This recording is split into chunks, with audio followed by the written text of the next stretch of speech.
Of course, Google has been hard at work creating new features, new capabilities, and new updates for your Google Nest, your Google Home, and of course your Google Assistant. And today I'm going to bring you all the latest from them. Hello, Automators. Thanks for tuning in again. I'm Brian from Automate Your Life, and today I'm going to take the frustration out of automation by keeping you up to date here, really, with all of your Google Home products and making sure you're getting the most out of those products. Now, there has been a ton, but the biggest thing that I think a lot of people are looking at right now is actually with one of the older devices in the platform. So the Google Home and the Google Home Mini have both been given an update to stereo pair. Now, you're going to find this in the application when you have the appropriate update inside one of your Google Mini or your Google Home devices.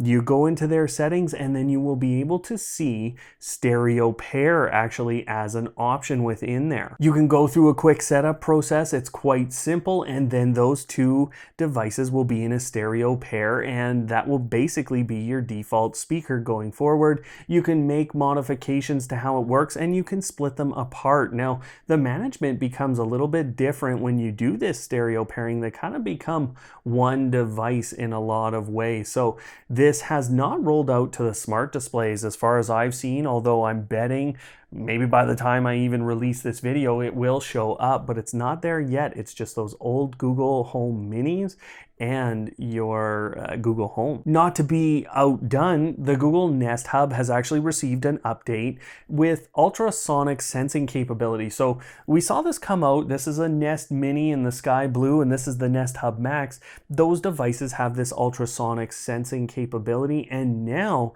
the Nest Hub is actually getting updated with that. Now, what this leads us to and why this is important, why I tell you about this, is because one of the biggest complaints right now, and I have this complaint myself, is I can be speaking to one speaker and something way across the room answers and takes over. Now, that's what this is about. So as you get these newer devices that have the ability to sense individuals, how far away they are from a smart speaker from Google, then you will get this ability to have the right one respond to you. One interesting thing that was actually brought to my attention by Phil, who brings me great stuff all the time on Twitter, and he actually showed me that his old Google Wi-Fi is now getting that better integration with the Google Smart Display. So you're able to ask information and get that information displayed. One thing you will see is the continual development of the Google Home app has really accelerated here. And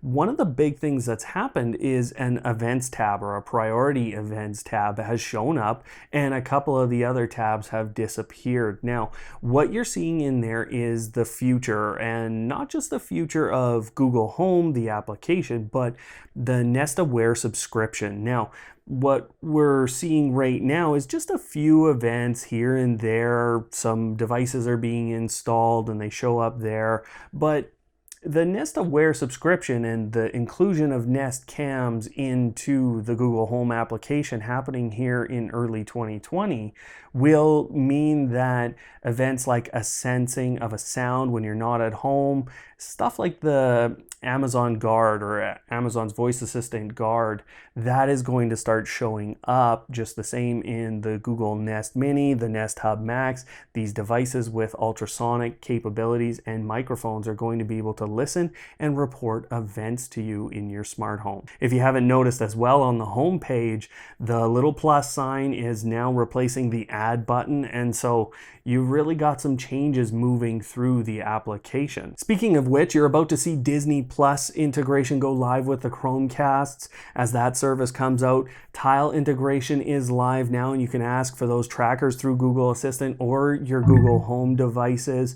And we're also seeing Sirius XM show up, and a new radio option. So it's not just music anymore inside of the Google Home application. You will actually find radio, and Sirius XM is sitting there and available if you're a subscriber there. Probably the best upgrade though to the entire application is the media section. So this is replacing that play button that was on the front or the home page there. You now have the media button, which brings you into a space where you get cards for things that are playing in your home, and you can transfer by using the cast button on that screen. You can actually transfer to another speaker or another group of speakers or your stereo pairs. It's very powerful, and I've had 4 streams running at the same time, and you can just swipe between them and manage your entire home, its music or its content that is playing throughout. A couple of new things that Google is working on. Stadia has shown up in the Google Play Store, but if you have one of those invitation codes because you were an early adopter, you can go ahead and input that and you will get access. Now, the other thing is a really interesting component for website builders or people who own a website. And this is something we've been doing on the website. Alan's been doing a great job creating structured content, and he does it with FAQ pages. So we create FAQ pages, or more specifically, Alan does all the work and I get to say we create it, but he goes and he creates this structured content that allows Google to pull out snippets into their search results. And this means we rank higher, and he does a really great job at bringing people into the site anyways after that to get more information. But you can also use structured content now to create entire Google Assistant actions. And this relates to how-to videos. So I guarantee we will create one. I don't have one to show you at this point, but as a website owner and someone who maybe creates how-to videos or any kind of how-to component or tutorials, you're going to be able to create some incredible actions that will work within the Google Assistant platform. And this is a really sneaky way that Google is getting creators without any coding experience to create actions. Now, a couple of issues to actually tell you about, and this is probably the first hack that I'm going to say is reputable. Now, what's happened is a number of researchers have gone out and they've actually used lasers.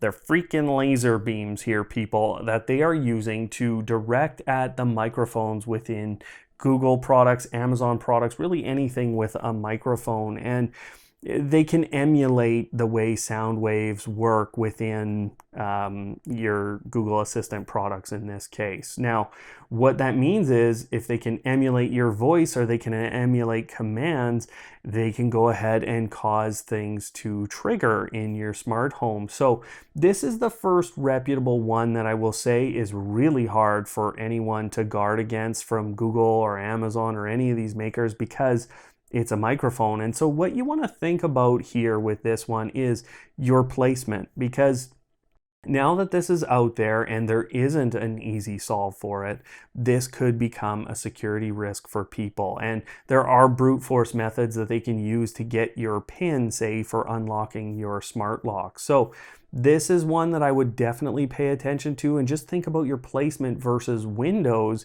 in your home and the access to the microphones within that. So we'll see what Google can do with this, but there's nothing right now I can tell you other than that. Now, if you did actually have a recent firmware upgrade brick your Google Home, and this was happening to a number of devices and a number of people, they are replacing those. So make sure you check the link down below for that. You can go ahead and talk to Google support about that. I advise that right away. If you've had one, just stop responding to you. And in lots of cases, they were showing up with 4 lights sitting on them and people didn't know what was going on there. So make sure you check that out below. Otherwise, guys, Black Friday is coming. We have great videos coming all about that. We've been working with partner companies to make sure that we can give you the best deals. And in some cases, they're offering us specialized deals for Automate Your Life subscribers. Now, what's on screen right now is a link to that playlist, which is all about Black Friday and the holiday buying season here for you in your smart home. So go ahead, watch those. Thanks for watching this video. And of course, don't hate, automate.